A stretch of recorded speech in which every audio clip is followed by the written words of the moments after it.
গ্রামের অধিকাংশ মহিলা শুধু আজান হলে মাথায় কাপড় দেয়, অন্যান্য সময় দেয় না। এ সম্পর্কে কিছু বলবেন?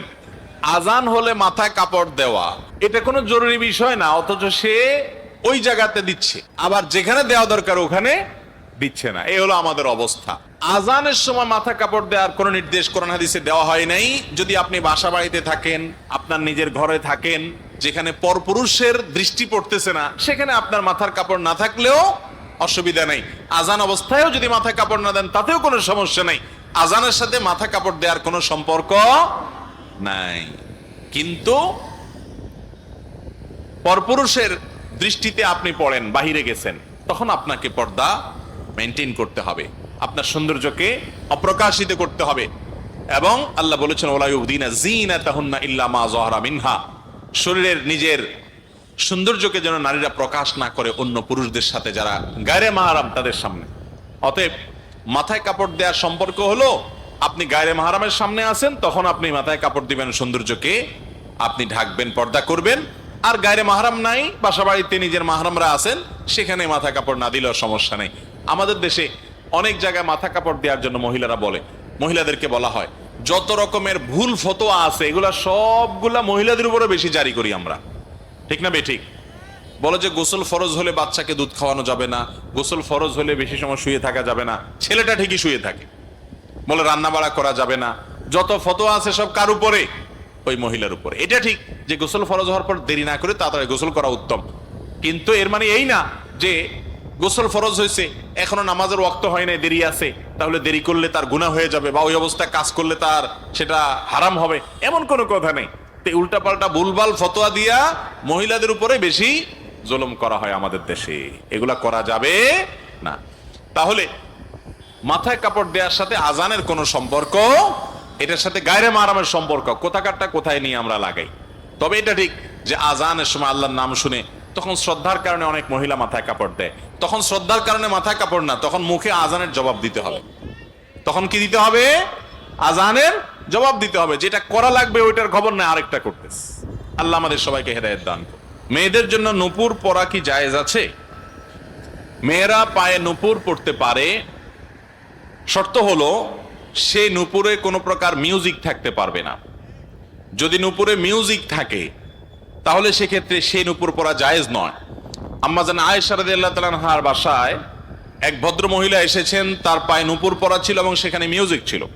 তখন তিনি তাকে বললেন যে তুমি এটা খোলা ছাড়া আমার ঘরে প্রবেশ করবে না।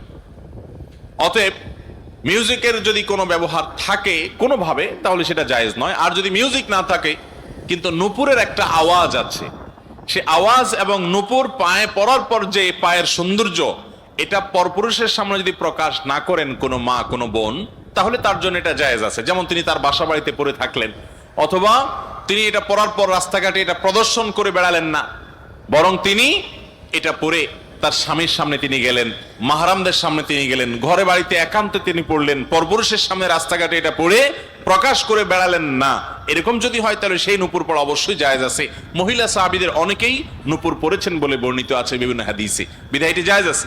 আল্লাহ তাআলা কোরআনে কারীমে বলেছেন ওয়ালা ইয়াদরিবুনা বিআরজুলিহিন্না লিয়ালামা মা ইউখফিনা মিন যিনাতিহিন্না, নারীরা যেন তাদের রাস্তাঘাটে যখন তারা বের হবে তখন যেন তাদের পা গুলাকে জোরে জোরে আঘাত করে করে না চলে।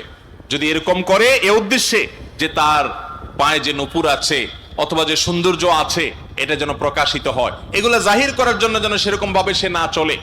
অনেক সময় দেখবেন যে হাই হিল জুতা পরে মেয়েরা চলাফেরা করে, এগুলার উদ্দেশ্য যদি থাকে যে হাই হিল জুতা পরে তার শরীরের সৌন্দর্যকে সে প্রকাশ করতে চায়, অঙ্গ প্রত্যঙ্গকে ফুটিয়ে তুলতে চায়, মানুষের দৃষ্টিকে আকৃষ্ট করতে চায়, আওয়াজ করে করে হাঁটে মানুষের দৃষ্টিকে কাড়ার জন্য, আকৃষ্ট করার জন্য, তো কোরআনে কারিমে আল্লাহ তাআলা সেটি নিষেধ করেছেন।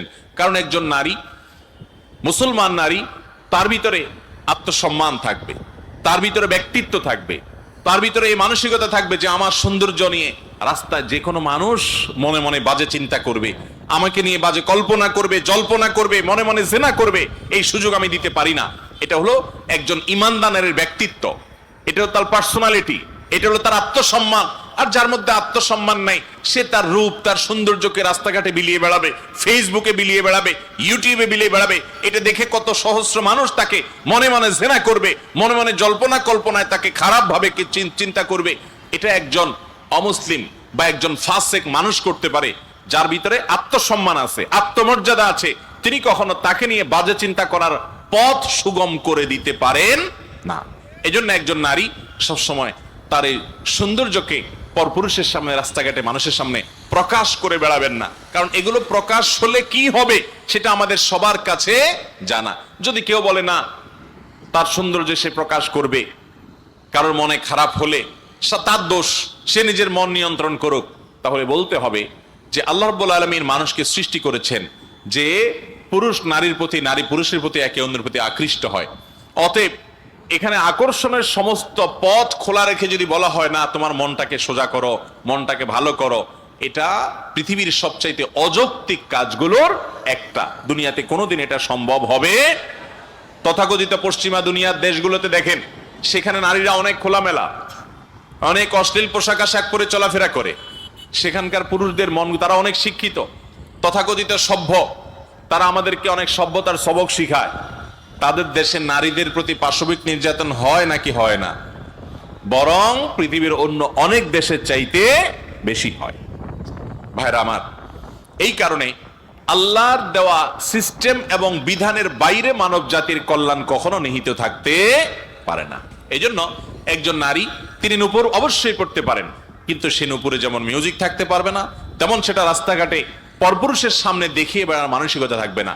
নিজের স্বামীর সামনে সেটি প্রদর্শন করবেন, একান্ত মাহরামের বাসার ভেতরে থাকা মানুষদের সামনে এটি প্রদর্শন হতে পারে, বাহিরে এটি প্রদর্শন করে বেড়াবে না। হ্যাঁ, যদি এমন হয় এটা পরার কারণে আওয়াজ হয় না, আবার পোশাক আশাকের নিচে ঢাকা থাকে, তাহলে সেটা পরে বাহিরে যেতেও অসুবিধা নাই। মোট কথা, ওইটা যেন মানুষের দৃষ্টি আকর্ষণের কারণ না হয় পরপুরুষদের বাহিরে, সে বিষয়টি খেয়াল রাখতে হবে। নামাজের শুরুতে ইন্নী ওয়াজ্জাহতু ওয়াজহিয়া যে দোয়া পড়া হয়, এটা কি তাকবীরে তাহরিমার আগে পড়বো না তাকবীরে তাহরিমার পরে পড়বো? আমাদের দেশে অনেক মানুষ আছেন এটাকে জায়নামাজের দোয়া বলেন।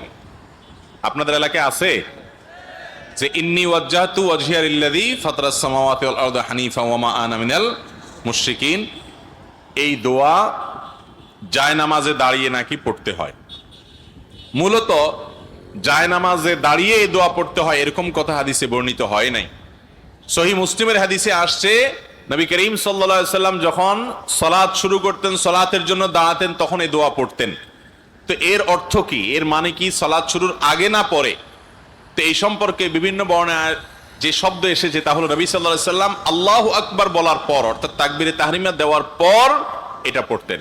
তার মানে সুবহানাকাল্লাহুম্মা ওয়া বিহামদিকা আমরা যে সানা পড়ি তাকবীরে তাহরিমার পরে দোয়ায়ে ইস্তিফতাহ বা সালাত শুরুর দোয়া যেটাকে বলা হয়, ওই দোয়ার জায়গা নবী করিম সাল্লাল্লাহু আলাইহি সাল্লাম অনেক সময় কোন কোন সময় এই ইন্নী ওয়াজ্জাহতু এই দোয়াটা পাঠ করতেন। অতএব এটি সালাত শুরুর আগে জায়নামাজে দাঁড়িয়ে পড়তেন এমন কোনো কথা সঠিক নয়।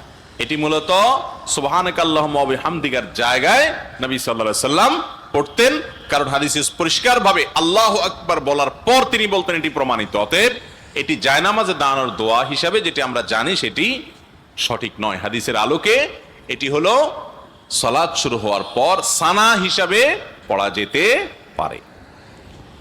এরপরে প্রশ্ন হলো, কোন ব্যক্তি যদি 40টি ওয়াজ মাহফিলে উপস্থিত হয় তাহলে সে ব্যক্তি নাকি জান্নাতি? না ভাই, জান্নাত এত সহজ না। ওয়াজ 40 মাহফিলটা 40 ওয়াজ মাহফিলে গেলেই যদি জান্নাত হয়ে যেত তাহলে তার এত কষ্ট করার দরকার ছিল না, তাহলে তার ফজর নামাজের কনকনে শীতের মধ্যে উঠে নামাজ পড়ার দরকার ছিল না। জান্নাত রে আমাদের দেশে ফেসবুকে অনেকে এত সস্তা বানায় ফেলছে, হ্যাঁ, অনেক মেসেজ দিবে, অনেক পোস্ট লিখবে, লেখা বলবে এটা এতজনের কাছে পাঠাইলে আপনি জান্নাতি হয়ে যাবেন। তার দরকার হলো তার পোস্টের রিচ, তার দরকার হলো লাইক কমেন্ট, এই জন্য সে জান্নাতরে ঠিকাদারি দিয়ে দিচ্ছে মানুষের কাছে। ঠিক না ভাই? ঠিক। এইসব পাগলামি, এই সমস্ত ছাগলামি করলে বরং জাহান্নামে যাওয়ার কারণ হতে পারে। আল্লাহর নামে মিথ্যাচার জঘন্য অপরাধগুলোর মধ্যে থেকে একটি। অতএব ওয়াজ মাহফিলে যাবেন কথা শোনার জন্য, কথা শুনে বাসা যে সুখ করবেন, কান সুখ করে যাবেন যে ওয়াজ শুনছি একটা, এটার জন্য না। ওয়াজ মাহফিলে আসবেন জীবনকে পরিবর্তন করবার জন্য। আপনি ওয়াজ মাহফিলে কোন আলেমের বক্তব্য শোনার পর কোন জিনিসটা কোরআনে আছে, হাদিসে আছে, অথচ আপনার জীবনে নাই, এটা জানার সঙ্গে সঙ্গে মাহফিলের ওই প্যান্ডেলে বসেই সাথে সাথে নিয়ত করে ফেলবেন, ঠিক আছে এখন থেকে আমি এই জিনিসটা কোরআন হাদিসে আছে, আমার জীবনে নাই, তাহলে আমি কেমন মুসলমান, এখন থেকে আমি এটা করা শুরু করলাম। আর এই জিনিসটা আমি খারাপ, কোরআন হাদিসের আলোকে জানলাম, এখন থেকে আমি সেটা বাদ দিলাম। এই প্রতিজ্ঞা, এই ইচ্ছা, সংকল্প এখান থেকে করে যদি যেতে পারেন, তাহলে সেই ওয়াজ মাহফিলে আসা সার্থক ইনশাআল্লাহ। আর যদি শুধু কানসুক করে চলে যান, ফজরের নামাজটাও মসজিদে জামাতের সাথে যা পড়তে না পারেন পুরুষ, তাহলে সেক্ষেত্রে এই ওয়াজ শোনার 2 পয়সার কোনো ভ্যালু নাই। অতএব আমল করবো তো ইনশাআল্লাহ। 40 ওয়াজ মাহফিলে যাইয়া জান্নাত কামানোর ধান্দা ছেড়ে দেন, মাথা থেকে ঝেড়ে ফেলে দেন। এটি বোগাস কথা, এটি ভুয়া কথা, এর কোনো ভিত্তি নাই। আপনাকে ওয়াজ মাহফিল 40টা না, একটা ওয়াজ মাহফিলে যায় যদি আপনার জীবনকে পরিবর্তন করে আল্লাহর অবদ্ধতা থেকে আল্লাহর বাধ্যতার পথে চলে আসতে পারেন, তো ওই এক ওয়াজ মাহফিলই আপনার জান্নাতে যাওয়ার জন্য যথেষ্ট ইনশাআল্লাহ। আর 40 কেন, 400 ওয়াজ মাহফিলে গেছেন কিন্তু নিজের জীবনকে পরিবর্তন করেন নাই, ওইরকম 400 ওয়াজ মাহফিলে গেলেও জান্নাত তো দূরের কথা, জান্নাতের বারান্দায়ও যেতে পারবেন না। জান্নাত এত সস্তা জিনিস না। ইমানদারকে এই সমস্ত অলিক স্বপ্ন দেখাবেন না। ইমানদার বাস্তববাদী মানুষ, কথা শুনবে, আমল করবে, আত্মোন্নয়ন করবে, সেলফ ডেভেলপমেন্ট করবে, নিজেকে অগ্রসর করবে, এজ এ মুসলিম, গুড মুসলিম, ভালো মুসলিম হওয়ার চেষ্টা করবে, নতুন নতুন ভালো কাজ শুরু করবে, খারাপ অভ্যাসগুলো পরিত্যাগ করে করে আস্তে আস্তে সে জান্নাতের দিকে এগিয়ে যাবে। এটাই হলো ইমানদারের কাজ। অতএব ওয়াজ মাহফিলে সংখ্যা গণে গণে 40টা গেলে জান্নাতে যাবেন, বাবারে ভাইরে, এই সস্তা চিন্তা না করে ওয়াজ মাহফিলে এসে কথাগুলো শুনে আমল করার চেষ্টা করেন, জান্নাতে যাওয়ার পথ এমনি সহজ হবে ইনশাআল্লাহ। আল্লাহ আমাদেরকে বোঝার তৌফিক দান করুন। ফরজ গোসলের সঠিক নিয়ম জানতে চাই। ফরজ গোসল, এটা সঠিক নিয়ম হলো যে আপনার শরীরের কোনো জায়গায় যদি নাপাক লেগে থাকে, রানে, শরীরের কোনো জায়গায়, অথবা আপনার কাপড়ে, যেটা পরনে কাপড় আছে সেখানে যদি নাপাক লাগে, ফরজ গোসল হয়েছে, তাহলে সেক্ষেত্রে 1 নম্বরের কাজ হলো গোসলখানায় গিয়ে, পুকুর ঘাটে গিয়ে যেখানে গোসল করেন, যেখানে নাপাক লাগছে ভালো করে পানি দিয়ে ডলে আগে নাপাকটা দূর করে ফেলবেন। লুঙ্গিতে লেগে আছে, কাপড় লেগে আছে, তাহলে লুঙ্গির যেই জায়গাটা লেগে আছে ওই জায়গাটা আগে ধুয়ে পরিষ্কার করবেন। এটা হলো প্রথম কাজ ফরজ গোসলের।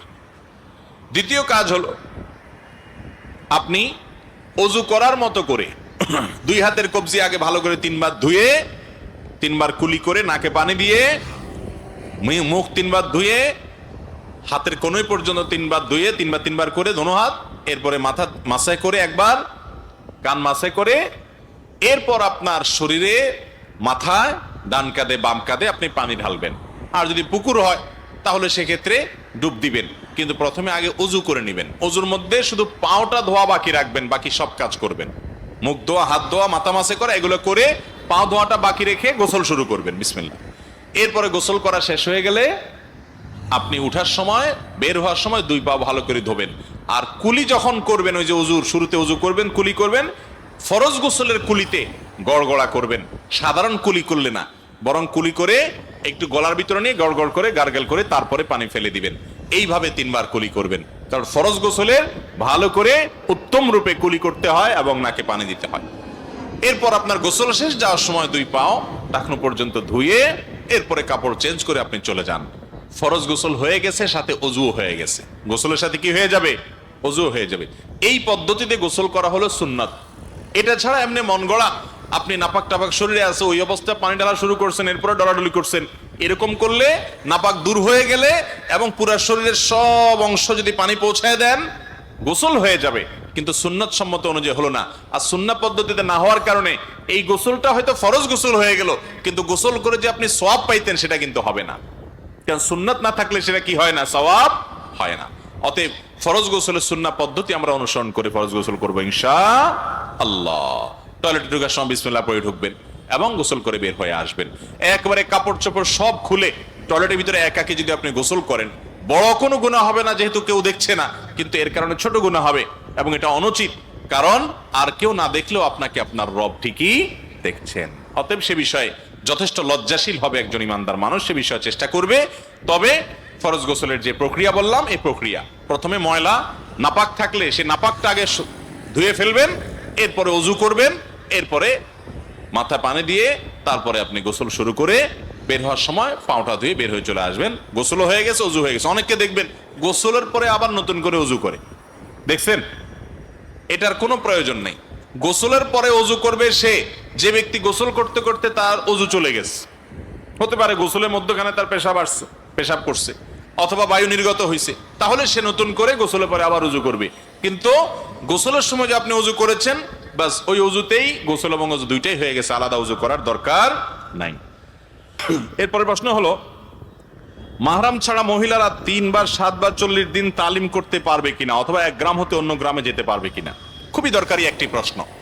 মহিলারা মাহরাম ছাড়া সফরের দূরত্বে যেতে পারবে না। যেমন এক জেলা থেকে আরেক জেলায় গেল, সফরের দূর হয়, এরকম দূরে গেল, অনেক দূরে গেল, মাহরাম ছাড়া যদি সে তালিমের কাজেও যায়, ইসলাম প্রচারের কাজেও যায়, তাহলে সেটা হারাম এবং নাজায়েজ। এইভাবে তালিমে যাওয়া জায়েজ নয়।